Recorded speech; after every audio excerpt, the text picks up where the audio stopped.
그 불같은 시험을 잘 이겨낸 그 요셉에게 말씀드렸다시피 굉장히 아이러니컬한 일이 발생이 되죠.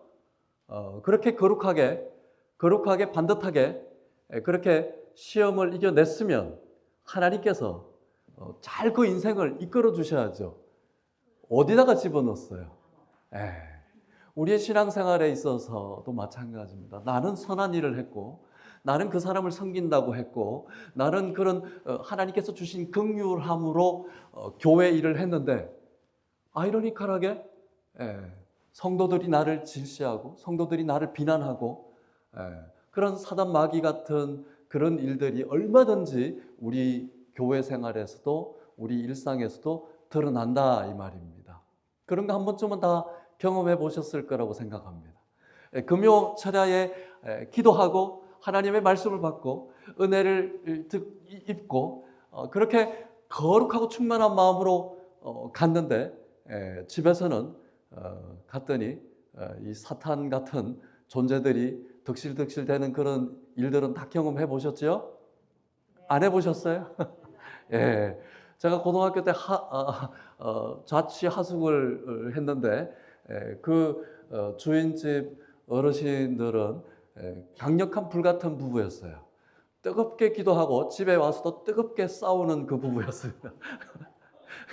고등학교 때 공부를 못할 정도로 세숫대야가 날아다니는 이 어르신들이 어디 갔다 왔냐면 금요 철야에 갔다 와가지고 집에 와서도 불같이 싸우는 그런 일들을 저는 목격을 한 바가 있었습니다. 왜 저러실까? 왜 저러실까? 그렇지만 머지않아 제게도 그런 일들은 얼마든지 닥쳐 있었다라는 것은 충분히 우리가 신앙생활하면서 알 수가 있습니다. 잘 믿고 싶지만 잘 믿지 못하게 하는 일들은 얼마든지 우리 신앙생활에 있습니다. 우리는 평강을 원하고 우리는 기쁨을 원하고 우리는 하나님 앞에 은혜를 원하지만 우리 육적인 존재보다도 훨씬 더 큰 영적인 존재들이 이러한 일들을 방해하고 유혹하는 일들은 어제나 오늘이나 똑같다 이 말입니다. 요셉은 그러한 일들로 하나님 앞에 득죄하지 않게 하기 위해서 살았는데 아이러니컬하게 감옥으로 들어간 그런 모습을 볼 수가 있습니다. 사건의 지평선이라고 저는 이 일을 명명을 하고 싶은데요. 사건의 지평선이라는 말은 무슨 말이냐? 블랙홀이라는 것이 있어요. 블랙홀이라는 것에 보면 이 경계선상에서 안쪽에 이런 빛과 모든 것까지 다 흡수하기 때문에 바깥에서는 관찰을 할 수가 없어요. 근데 바깥에서는 그러한 모든 일들이 일어나는 것을 알 수가 있는 거예요. 요셉은 자기가 거룩하게 살고 싶지만 사실은 하나님의 계획이 지금 실행되고 있는지 안 되는지 알 수가 없는 위치에 있어요. 하나님께서 꿈을 주셨고 하나님께서 비전을 주셨고 하나님께서 내게 불러주셨기 때문에 하나님께서 내게 다 절하게 하고 이런 꿈을 주신 그러한 청년에게 노예로 팔리질 않나, 우물 속에 집어넣지를 않나, 그러고 다시 감옥으로 가질 않나. 자기는 잘 살고 싶어도 하나님께서 도대체 계시나 안 계시나. 그렇지만 알듯 모르게 성경에서는 계속해서 보고하고 있는 것이 뭐예요? 여호와께서 요셉과 함께 하심으로 형통케 하셨다. 제가 늘 말씀드리죠. 이 시리즈 얘기할 때마다 형통 하는데 복권 맞는 것이 형통한 것인가? 아니요. 우리의 고통 속에서도 고난 중에서도 하나님께서 우리와 함께 하시는 것이 형통이라는 것을 믿으시기 바랍니다. 우리가 지금 어떠한 처지에 있어도 하나님께서 우리와 함께 하시는 것이 중요한 거예요. 이것이 형통이란 말입니다. 복권에 당첨돼가지고 일확천금을 얻어도요, 하나님이 안 계시면 그 일을 감당할 수 없는 일이에요. 돈을 많이 소원하잖아요. 돈을 왕창 주고 나서 그 일을 감당할 수 없을 때 어떻게 하겠어요? 그 돈은 우리를 몰락시키는 그러한 도구밖에 안 된다라는 거예요. 그러나 돈이 나쁘지는 않잖아요.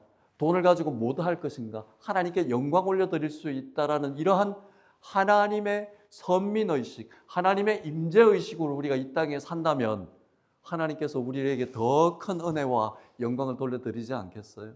요셉은 한 가지 확실한 것은 그가 우물 속에 있든지 그가 감옥에 있든지 억울함을 당했든지 간에 하나님을 원망하지 않았고 하나님을 비난하지 않았고 하나님 앞에 자기의 그런 고통스러운 것을 괴로워하지 않았다라는 거예요. 마음속으로는 어땠는지 알 수는 없지만 적어도 창세기 기자는 그러한 일들을 보고하지 않고 있습니다. 그러나 사건의 지평선 안에서는 하나님께서는 이 일을 주도하고 계신 것을 알 수가 있습니다. 우리가 읽었던 40장 1절에서 6절 쭉 내려가는 그 내용에 있어서는 무슨 말이냐 하면요, 갑자기 요셉이 들어가 있는 그 감옥 속에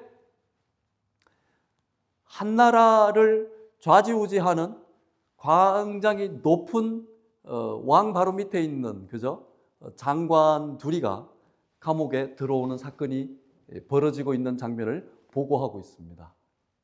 아무 관계가 없는 것 같지만 사실은 하나님께서 이 일을 주도하고 있다는 것을 알 수가 있어요. 어떤 장관이에요? 바로 술 관원장과 빵 관원장이에요. 고대 중동에서 술 관원장은 어떠한 역할을 왕의 상담을 해주고 어드바이저예요. 그리고 물론 우리가 알기로는 뭐예요? 독약이 들었는지 안 들었는지, 음식에 독을 탔는지 안 탔는지 할 수 있는 그러한 일들이 있겠지만 그것보다도 더 중요한 것은 술 관원장이 뭐예요? 느헤미야 1장 11절에도 보면 알 수 있듯이 뭐예요? 왕에게 어드바이즈 해주는 거예요. 그러니까 완전한 왕의 신복들인 거죠. 그리고 빵 관원장도 마찬가지예요. 왕에게 이러한 일들 제의적인 의미가 있다고 합니다. 제의적인 의미 뭐예요? 제사장적인 그 역할을 수행하는, 그러니까 신성지대는 그 직책을 갖고 있다라는 거예요. 예전에는 점수를 많이 했잖아요. 예전에만 그렇습니까? 지금도 점수를 많이 하잖아요. 그러한 역할을 담당했던 사람들. 그러니까 왕에게 있어서는요, 완전한 그런 신복들이 지금 죄를 짓고 요셉이 있는 곳으로 왔어요. 이 성경을 아는 우리에게는 하나님께서 이러한 일들을 하고 있구나 알겠지만 그 지금 이런 억울한 일을 당하고 있는 요셉의 입장에서는 뭐지 이게? 뭐지? 이렇게 될 거 아니에요. 그리고 그러한 느닷없는 이런 감옥 속에 요셉을 집어넣는다라는 얘기는 무슨 말이에요? 여전히 보디발이 요셉을 신뢰하고 아끼고 있다라는 얘기입니다. 술장관과 빵 관원장이 언제든지 복귀할 수 있고 복권될 수 있는 위치예요. 그러니까 이들에게 수종을 들게 했다라는 그 일은요, 잘못 여기서 했다가는 보디발도 모가지가 날아가는 그러한 입장에 있는 거예요. 그러니까 자기가 신복을 거기에다가 데려다 놓는 것과 똑같습니다. 수종들게 하였더라. 샤타르. 이 말은 무슨 말이냐면 임명하였다 이 말입니다. 되게 신기하지 않아요? 다른 말도 있는데 왜 모세는 창세기를 기록하면서 요셉을 이 두 장관을 받드는 일을 감당할 수 있게 임명하였더라라는 말을 썼을까요? 굉장히 재밌죠. 모세는 그러니까 굉장한 탁월한 작가예요, 작가. 왜 임명했을까? 여전히 보디발은 이 사람이 혐의가 있지만 죄는 아직 드러나지 않았다라는 거예요. 그러니까 자기가 잘해야 되는 거예요. 왜냐하면 자기 모가지도 같이 가니까. 근데 이러한 중요한 직책에 요셉을 임명했다라는 것은 뭘 얘기하냐? 여전히 요셉은 하나님과 함께하고 있다는 것을 보디발은 인정하고 있다는 거예요. 말씀드렸잖아요. 야샬의 책에 보면 젤리카라는 이 여인, 모이세스 보디발이 요셉이 뭐예요? 그 술사들이 어떻게 죄를 판명했다고요? 앞에 옷이 찢어지면 요셉이 달라드는 거고 뒤에 옷이 찢어지면 미세스 보디발이 잡은 거고 그래서 찢어진 옷 갖고 와보시오. 그러니까 옷을 갖고 이놈이 나를 욕보이려고 했어. 그러면서 보니까 딱 맞춰 보니까 요셉의 옷 뒤쪽으로 찢어진 거예요. 그러니까 이 보디발은 눈치를 챘을까요? 안 챘을까요? 이 사람이 왜 이런 짓을 했을까? 그러면서 이제 감옥에 집어넣었겠죠. 그럼에도 이 사람은 하나님과 함께 한다는 그러한 일을 굉장히 확신을 하고 있었겠죠. 보세요. 하나님께서 이 일을 주도하는 데 있어서요, 하나님은 우리에게 훈련된 일을 사용하고 있다는 것을 알 수가 있습니다. 요셉의 주특기가 뭐예요? 섬기는 거잖아요. 그죠? 종살이 하면서 뭘 배웠겠어요? 섬기는 걸 배웠잖아요. 하나님은 우리의 주특기를 사용하시는데 이 장관에게 이 만나게 해주는 그 연결 지점이 뭐예요? 우리가 훈련된 섬기는 그 일을 통해서 집어넣는다 이 말입니다. 여기서 우리가 한번 질문해 볼까요? 하나님 앞에 내가 지금 주특기로 내세울 만하게 훈련되고 있는 일이 뭘까요? 성경의 달인이 되고 있습니까? 기도의 달인이 되고 있습니까? 전도의 달인이 되고 있나요? 아니면 어떠한 하나님의 일의 모습에 다양한 일을 내가 지금 쓰임받고 있나요? 내 재능을 하나님 앞에 지금 올리는 일은 어떤 것이 있나요? 아무것도 없다고요? 아니요. 하나님께서는요, 이 불쏘시개 같은 우리의 인생을 어떻게든 가장 강한 것으로 만들어 주시고 약한 부분을 메꿔 주시고 낮은 것은 높게, 높은 것은 낮게 하셔서 우리를 사용하고 있다는 것을 믿으시기 바랍니다. 꿈을 꾸고 있는 요셉 앞에 꿈으로 이 사건을 또 맡기게 해주는 거예요. 인생의 고뇌 가운데 인생의 답이 뭘까라고 씨름했던 그 야곱 앞에 누가 나타나요? 씨름꾼이 나타나잖아요. 야복강 앞에서. 그죠? 그러니까 나한테 이 문제를 해결해 주지 않으면 나 당신 안 놓겠습니다. 그러잖아요. 그러니까 놔라. 이 사람이 놔라. 나는 이제 갈 때가 됐다. 그러잖아요. 절대 못 놓습니다. 그러잖아요. 이 사람이 야곱이 하나님하고도 싸움을 한 거예요. 자기 형도 그냥 아버지도 속이고 엄마도 속이고 도망갔잖아요. 삼촌하고도 또 한판 하잖아요. 라반하고 삼촌하고 한판 하잖아요. 삼촌한테도 이겨가지고 왔는데 이번에는 마지막 한문이 뭐예요? 하나님도 씨름꾼으로 야곱 앞에 나가가지고 야복강 앞에서 싸워가지고 이겼다 이 말이에요. 그때 얻은 이름이 뭐예요? 이스라엘 아니에요. 하나님과 겨루어 이겼다. 하나님이 무슨 야곱한테 졌겠어요? 그러나 이 친구 대단하다. 믿음이 대단하다. 의지가 대단하다. 나를 붙잡으려고 하는 것이 대단하다. 그죠? 씨름하는 사람 앞에서는 씨름하는 모습으로 나타난다 이 말이에요. 여호수아는 누구예요? 장군이에요. 장군. 장군 앞에 누가 나타나요? 여호수아서 5장에 보면 어떤 모습으로 하나님이 나타나요? 군대 장관으로 나타나잖아요. 군대 장관으로. 그러니까 이 군대 장관이 나타나고 신발 벗어 그랬잖아요. 장군 앞에서 신발 벗어라는 말이 뭐래요? 네가 가진 거 있는 거 네 힘으로 의지하는 것이 아니라 신발 벗고 엎드려 봐. 내가 누군지 보여줄게라고 얘기를 하잖아요. 나는 군대 장관이라고 얘기를 하거든요. 그래서 여호수아가 뭐라 그래요? Are you my side or their side? That side 그러잖아요. 내 쪽입니까? 저쪽입니까? 그러잖아요. 그런데 여호수아 앞에 나타난 군대 장관의 대답이 걸작이죠. Neither do I 그러잖아요. 나는 네 쪽도 아니고 이쪽도 아닌데 나는 하나님께서 보내주신 군대 장관이라 그러거든요.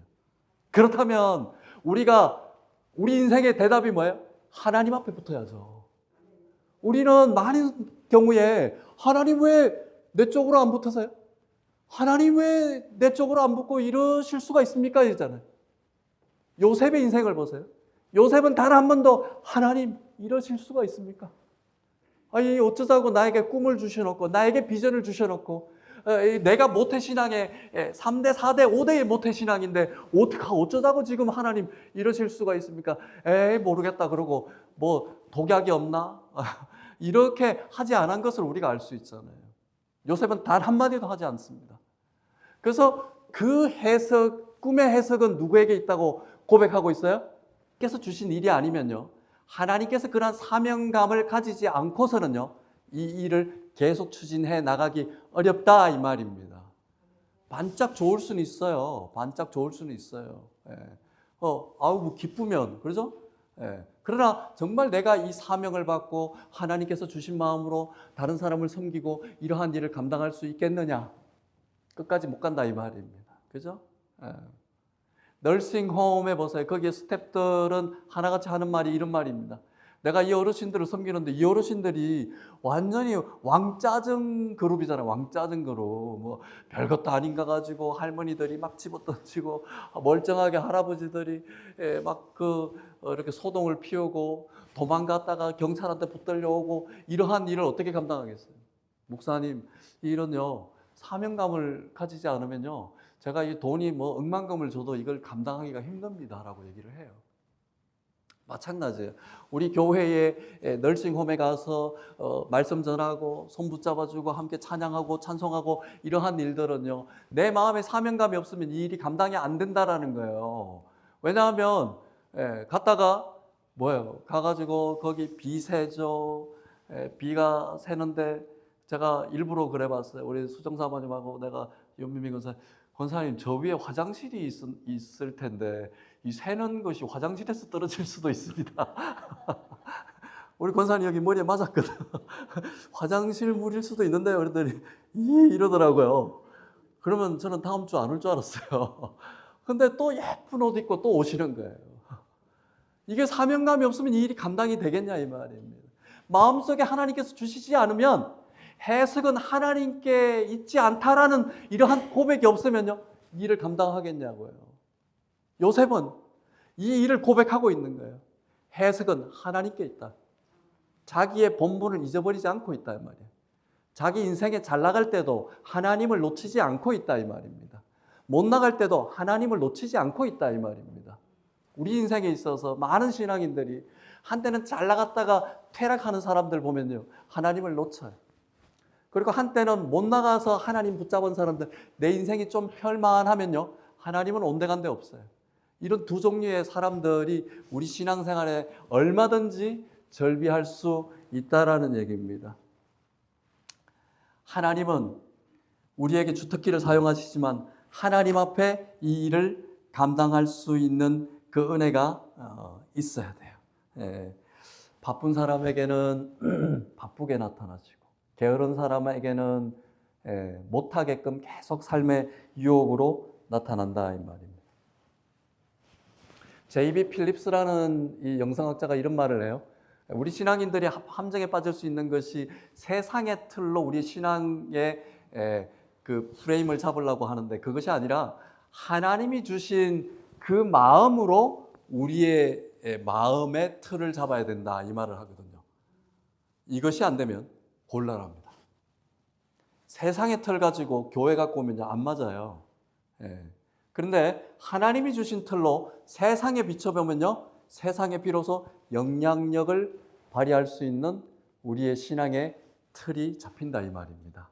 이것이 바로 믿음이 세상을 이기는 그 큰 은혜의 영향이 될 수 있다 이 말입니다. 보세요.